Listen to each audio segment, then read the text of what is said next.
কিছু খাওয়া হলো না। এই কিছু ভূত, আজকে কি খাওয়া যায় বলতো?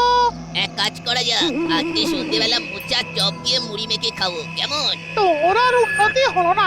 আজকে যদি মাছের চপ হয়ে যায় তবে কেমন হয় বল? না বাবা, আমি বেশি আবার আমিষ খেতে পছন্দ করি না। ভূত সমাজের কলঙ্ক। ওই দেখ গেছো, মানুষ যাচ্ছে, মানুষ। হ্যাঁ, ওর কাছ থেকে তেলে ভাজার গন্ধ আসছে। বাবারে বাবা, এই পুঁটির মায়ের একটু আক্কেল জ্ঞান নেই। এই ভর সন্ধেবেলা এই রাস্তা দিয়ে যাওয়াটা যে কত সমস্যা, কি যে বলবো।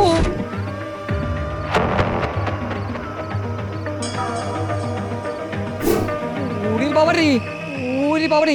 এই তোর সাহস তো কম না। এই গোলাবাড়ির পাশ দিয়ে ভর সন্ধেবেলা তেলে ভাজা নিয়ে হাঁটছিস।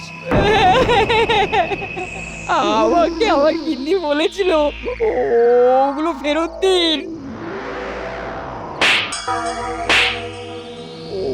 ওরে বাবারে, ওরে ওরে, এই পালাও পালাও।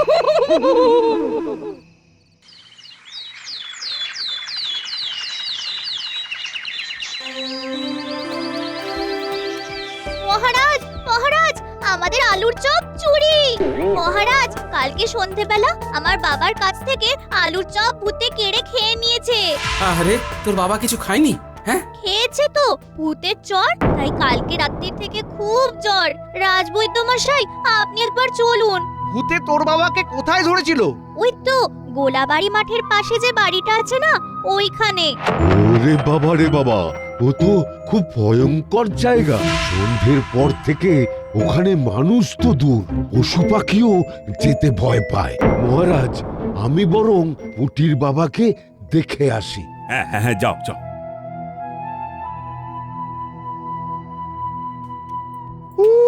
এরকম ভয়ঙ্কর জায়গায় কেউ যায় নাকি? পুটির বাবার কোনো কাণ্ডজ্ঞান নেই।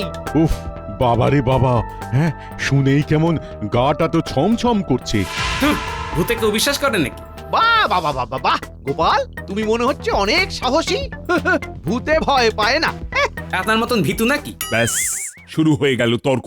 যদি তোমাকে কোনো ভূত ভয় দেখায় তবুও ভয় পাবে না? না, পাবো না। আর যদি পাও? তাহলে আমি আমার কান কেটে দেব। বেশ, ঠিক আছে ঠিক আছে, এমন কোনো দিন আসবে আর তুমি ভয় পাবে আর কান কাটবে। ভদ্রলোকের এক কথা, যদি ভয় পাই তাহলে আমি আমার কান কাটবো। হয়েছে হয়েছে, অনেক হয়েছে। আজ রাজসভা এখানেই শেষ। মন্ত্রীমশাই, আমাদের আপনি কি জন্য ডেকেছেন বলুন তো? আমার ভূত চাই, বুঝলি? আমার ভূত চাই, এমন ভূত যে আমার হয়ে কাজ করবে। ভূত আপনার হয়ে কাজ করবে? হ্যাঁ, আর গোপালকে ভয় দেখাবে। গোপাল একবার ভয় পেলেই কান কেটে দেবে বলেছে। সে কি মন্ত্রীমশাই, গোপাল এত বড় কথা সবার সামনে বলেছে? ইমা, ভরা রাজসভায় সবার সামনে বলেছে। তাহলে মন্ত্রীমশাই, আপনি ওই গোলাবাড়ির মাঠের সামনে চলে যান। সরাসরি ভূতের সাথে কথা বলে নেবেন। এই মাথা খারাপ নাকি? যদি উল্টে চটচাপ্পড় মেরে দেয় তাহলে পুটির বাবার মতন জ্বরে ভুগতে হবে। বাবা, কালকে সন্ধ্যাবেলায় ঘটেছে এই ব্যাপার। তাহলে তো অন্য কিছু ভাবতে হবে। মন্ত্রীমশাই, পেয়েছি। কি পেয়েছিস? আমি একজনকে চিনি, খুব ভালো করে চিনি। উনি ভূত নিয়ে গবেষণা করেন, ভূত তাড়াতেও পারেন। চলুন ওনার কাছে যাই। চল।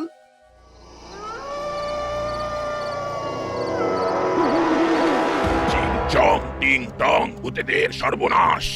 সর্বনাশ করতে হবে না বাবা, ভূতেদের দিয়ে কাজ করাতে হবে। হয়ে যাবে 10 মোহর লাগবে, কিন্তু 10 মোহর। এতগুলো মোহর কোথায় পাবো আমি? আপনি তো এই রাজ্যের মন্ত্রী মশাই, আপনার কাছে 10টা মোহর নেই? তাহলে এক কাজ করুন, একটা বাটি দিচ্ছি, বাইরে রাস্তার ধারে বসে ভিক্ষা করুন। আচ্ছা আচ্ছা আচ্ছা, দিচ্ছি দিচ্ছি দিচ্ছি। ও, সামান্য কটা মোহরের জন্য কি অপমান! নিন নিন, মোহর তো দিয়ে দিলাম, এবার কাজ শুরু করুন। চিং চং গিলিগিলি, ভূতেশ্বর আসো, আমার কাছে বসো। আসো ভূতেশ্বর, চিং চং। এবার বেটা গোপালের কান কাটা যাবে। অনেক লেগেছে, এবার জমবে মজা।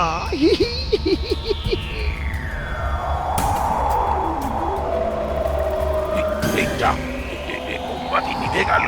তার মানে ভূত এসেছে। কিন্তু দরজা জানলা তো সব বন্ধ। খুলখুলি দিয়ে এসেছে। এই চুপ চুপ, চিংকিরি কিংকিরি ঝকমক, ভূত সত্তা গগনম ঝকমক। ওরে বাবা রে, ওরে বাবা, পড়ে গেলাম রে। এই কি হলো কি হলো? আরে ও আলো জাল, এই বটা ঘটা আলো জাল, আরে আলোটা জাল। জ্বলছে না তো মন্ত্রী মশাই, জ্বালাতে গেলেই নিভে যাচ্ছে। যা যা যা যা যা যা যা যা যা, চলে যা চলে যা। হবে না মন্ত্রী মশাই, হবে না। কি হবে না? ভূতকে ধরা যাবে না, এ ভূত ধরা যাবে না। চাপ বাবা, এই তো বড় মুখ করে বললেন যে এই মোহর ফেরত দিন। হ্যাঁ, না না না না না, এই কাজে মূল্য ফেরত হয় না। ফেরত নিলে আপনার বাড়িতে ভূতের উপদ্রব শুরু হবে। অকারণে আমার কতগুলো মোহর জলাঞ্জলি গেল। চল বটা ঘটা চল। তাহলে এবার কি করবেন মন্ত্রী মশাই? আসল ভূত পাওয়া যায়নি তো কি হয়েছে, এবার নকল ভূত দিয়ে কাজ হবে। আজকে মাঝরাতে গোপালকে মজা দেখাবো।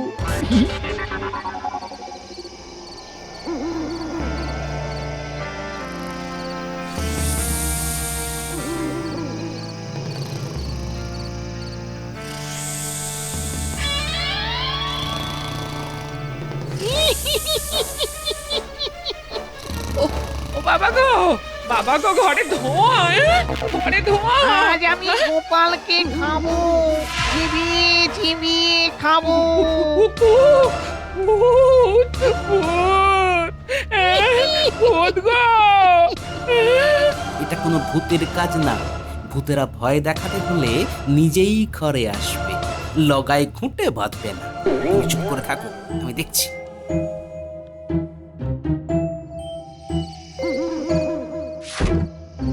উড়ে বাবারে, মরে গেলাম গো।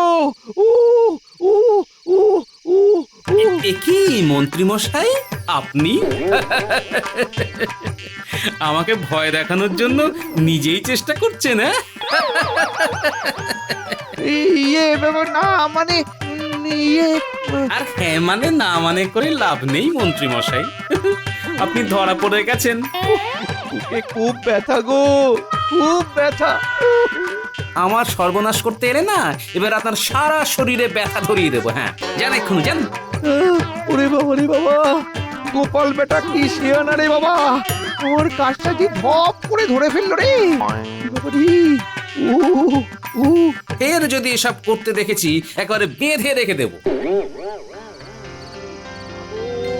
পড়ে গেলাম গো। ও মা, মা, আমি তোমার মা নই, বউ, বউ গো। ও গো, ও কি যন্ত্রণা গো। ও এসব নকল ভূতে গোপাল ভয় পাওয়ার লোক নয়।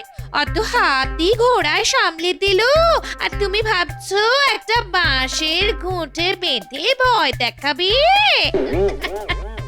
না না, এর আমি প্রতিশোধ তুলবই। তুমি মালিশ চালিয়ে যাও।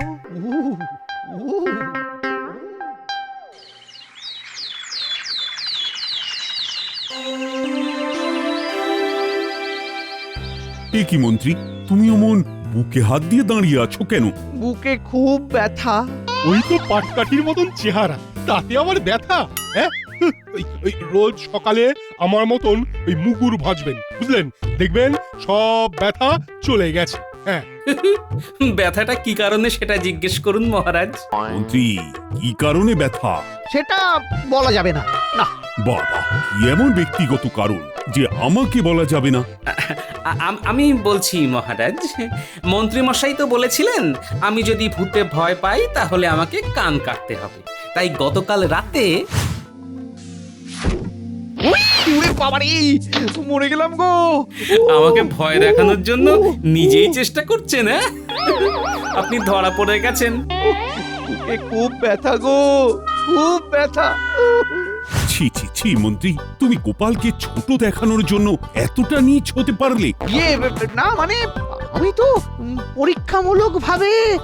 মহারাজ, আমি ভাবছি আজ থেকে মন্ত্রী মশাইকে ভূত মন্ত্রী বলে ডাকবো। আমার গণনা বলছে খুব শীঘ্রই মন্ত্রীর সাথে ভূতের দেখা হবে, তাই আমরা সবাই ওনাকে ভূত মন্ত্রী বললেও সমস্যা নেই। হ্যাঁ, এই অপমান আর নেওয়া যাচ্ছে না। আমি চললাম, পরে সুস্থ হয়ে রাজসভায় আসবো। চললাম। ঠিক আছে ভূত মন্ত্রী। আরে বটা ঘটা, না আর এই অপমান নেওয়া যাচ্ছে না। গোপালকে যতক্ষণ না জব্দ করতে পারছি ততক্ষণ আমার মাথার আগুন নিভবে না, কিছুতেই না। আপনি এক কাজ করুন মন্ত্রীমশাই, বুকে সাহস নিয়ে সোজা ভূতেদের কাছে চলে যান। কোথায় থাকে তারা? ওই গোলাবাড়ির মাঠের কাছে একটা বড় বাড়িতে ওদের বাস। একজন মেছো আর একজন গেছো। আচ্ছা, আপনি এক হাতে মাছ আর এক হাতে সবজি নিয়ে চলে যাবেন। তাহলেই ওরা কবজি ডুবিয়ে খাবে আর আমার কথা শুনে কাজ করবে, তাই তো? হ্যাঁ, একদম তাই। তাহলে আজকে রাতেই যাব। জেলেপাড়া থেকে এক্ষুনি মাছ আর বউয়ের হাতের রান্না করা সবজি নিয়ে যাব। হ্যাঁ। জয় ঠাকুর, জয় ঠাকুর, আমাকে কিছু করো না ভূত, কিছু করো না। কি সুন্দর টাটকা মাছের গন্ধ।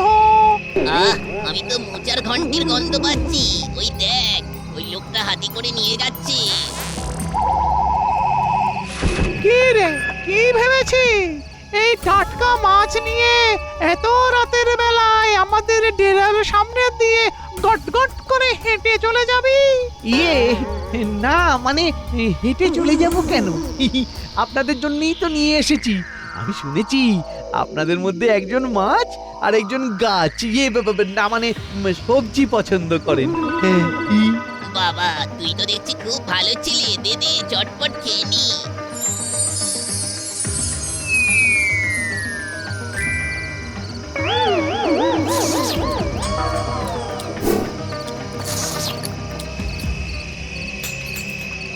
আহা, কি স্বাদ! লেজা পুরো সব দারুণ দারুণ। মোচার ঘন্টটা খেয়ে মুখটা একেবারে জুড়িয়েই গেল। এরকম যদি রোজ রোজ খাওয়া যেত তাহলে বেশ ভালো হতো। রোজই পেতে পারেন, শুধু আমার হয়ে একটা ছোট্ট কাজ করতে হবে। আরে লজ্জা না পেয়ে মুখ ফুটে বল না, কি কাজ করতে হবে? আমাদের রাজসভার গোপাল, ওকে ওকে চরম ভয় দেখাতে হবে, যাতে ভয় পেয়ে ইয়ে চলে আসে, মানে জ্বর। ও এই ব্যাপার, কোনো সমস্যা নেই। এমন ভয় দেখাবো মাথার চুল খাড়া হয়ে যাবে। তা বেটাকে কিরকম দেখতে, বাড়িটা কোথায় সেসব বল। হ্যাঁ, এই সোজা এই রাস্তা ধরে চলে যাবেন, তারপর এই। কোনো ব্যাপার না, তুই শুধু আমাদের এরকম খাইয়ে যাবি আর আমরা ওই গোপালকে ভয় দেখিয়ে যাব। তাহলে আর দেরি কেন, এক্ষুনি যান। হ্যাঁ হ্যাঁ, এই চল গেছো। এবার গোপাল বুঝবে মজা।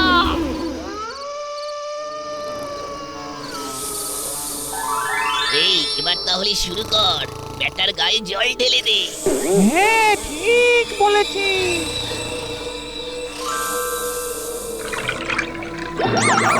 ওরে বাবারে, এই এই গিন্নি, তুমি আমার গায়ে জল ঢালে কেন? ধুর, তুমি কি বাজে কথা বলছো? আমি কখন জল ঢাললাম? তাহলে কি করলো? পুরো ভিজে গেলাম তো। এবার কি করবি বুঝতে পারছিস না, তাই তো? আমরা দুজন এবার তোকে চিবিয়ে খাবো। মন্ত্রী বলেছে তোকে ভয় দেখাতে, আর ভয় নয়, তোকে আস্ত চিবিয়ে খাবো। ঠাকুর, ভূত, এবার কি হবে গো? রে বাবা রে বাবা, এ তো দেখছি সত্যি সত্যি ভূত ঘরে ঢুকে পড়েছে। এবার দেখ তোর ঘর বাড়ি কেমন লন্ড ভন্ড করি। এটা কিন্তু খুব খারাপ হচ্ছে। আমার মুখে মুখে কথা বলা হচ্ছে। ওই গোলাবাড়িতে সন্ধেবেলা থেকে আমাদের রাজত্ব চলে, বুঝলি?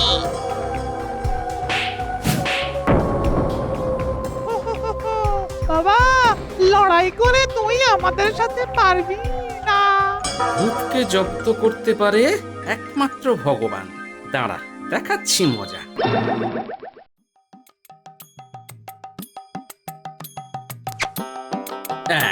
নে, এবার নে।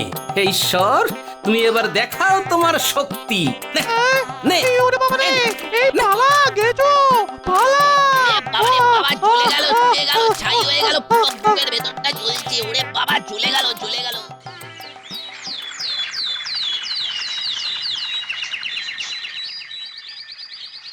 না বাবা, আমি আর এই বাড়িতে থাকবো না। হ্যাঁ, রাত দুপুরে ভূতের উপদ্রব। হ্যাঁ, কি গিন্নি, তুমি কি সত্যি সত্যি বাড়ি ছেড়ে চলে যাবে নাকি? না গিয়ে আর উপায় আছে নাকি? তুমি হয় কৃষ্ণনগর থেকে ভূত তাড়াও, না হলে আমি তোমার বাড়ি ছেড়ে চলে যাব। হ্যাঁ, আরে ভূত তো আমাদের বাড়িতে থাকে না, আমি কি করে তাড়াবো? তোমার এত বড় পেট ভর্তি বুদ্ধি, দেখো কি করে তাড়াবে। হ্যাঁ? ঠিক আছে, আমি রাজসভায় যাচ্ছি। তোমার যদি ভয় লাগে তো আজকের দিনটা একটু ওই পুঁটিদের বাড়িতে কাটিয়ে এসো। বেশ। কি গোপাল, ওরকম থ হয়ে বসে আছো কেন? বাড়িতে ভূতের উপদ্রব শুরু হয়েছে মহারাজ, আর তো থাকা যাচ্ছে না। এ কি গোপাল, এবার কি সত্যি ভূতের উপদ্রব? হ্যাঁ মহারাজ। এবার নিশ্চয়ই তুমি ভয় পেয়েছো। না না, আমি ভূতকে ভাগিয়েছি মহারাজ, এবার কৃষ্ণনগর থেকে ভাগাবো। বাবা বাবা, তোমার এত ক্ষমতা! আমার না, লোকজনের। মহারাজ, আপনি কয়েকজন প্রহরীকে আমার সাথে দিন, আমি ভূতেদের সমূলে তাড়াবো। বেশ বেশ, তাহলে তো ভালোই হয়। রাজ্যের লোকজন সমস্যায় পড়ছে। গোপাল, আমিও তোমার সাথে আছি। আমিও আছি। বেশ, তাহলে চলুন আমার সাথে, কোদাল শাবল সব নিয়ে চলুন।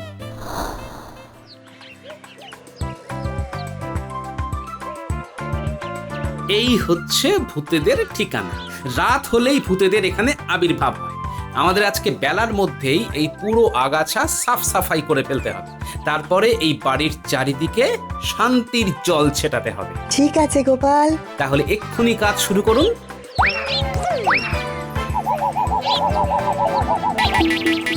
ধন্যবাদ আপনাদের সবাইকে, এত বড় উপকার করলেন। এ তো আমাদেরই কাজ গোপাল। তুমি জনগণের বিপদে সব সময় পাশে থাকো, আর আমরা তোমার পাশে থাকবো না, তা হয় নাকি? ঠিক আছে, তোমরা এবার এসো। হ্যাঁ, এবার আমি কিছুক্ষণ এখানে একা থাকবো।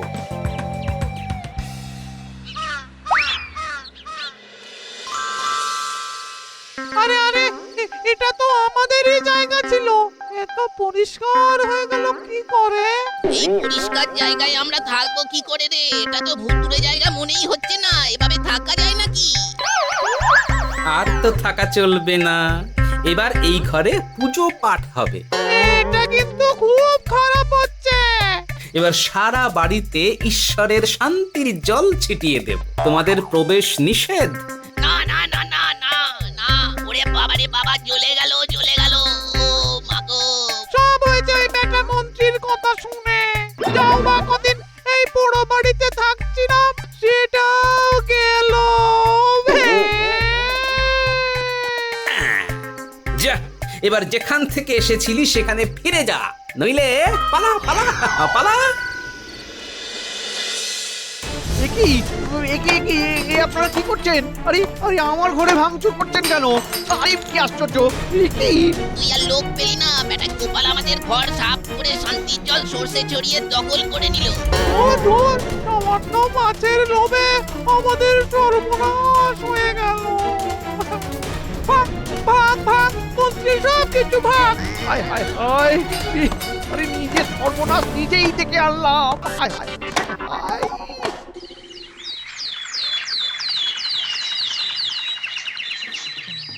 মহারাজ, সব সমস্যার সমাধান হয়ে গেল। ভূতেদের ভাগিয়ে দিয়েছি। আমাকে ভয় দেখাতে এসেছিল। ভাগালে ঠিক আছে, কিন্তু আমার সর্বনাশ করলে কেন? কারণ ওদের তো আপনিই আমার বাড়িতে পাঠিয়েছিলেন। সাব্বাস গোপাল, সাব্বাস।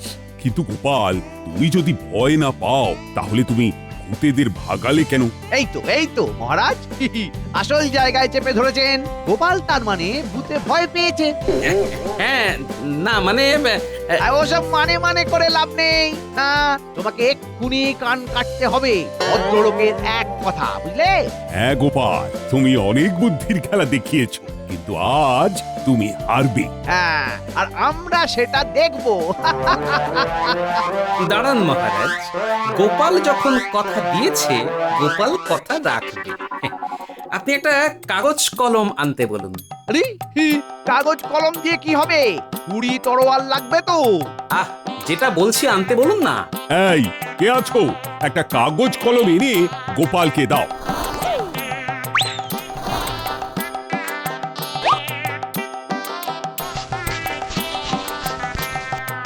এই দেখুন সবাই, আমি এখানে কি লিখলাম? আমার কান। হ্যাঁ, এবার এই কলম দিয়ে এটা কেটে দিলাম। হয়ে গেল আমার কান কাটা। হ্যাঁ নয়, হ্যাঁ আমি বলেছিলাম আমার কান কাটবো, তাই লিখে আমার কান কেটে দিলাম। আমি তো বলিনি আমার শরীরে আমার মাথার সাথে যুক্ত রক্ত মাংসে গড়া কান ছুরি দিয়ে কাটবো। কি হ্যাঁ? এই দূর দূর দূর। এই আরে গোপাল এবারেও বাজিমাত করে দিল।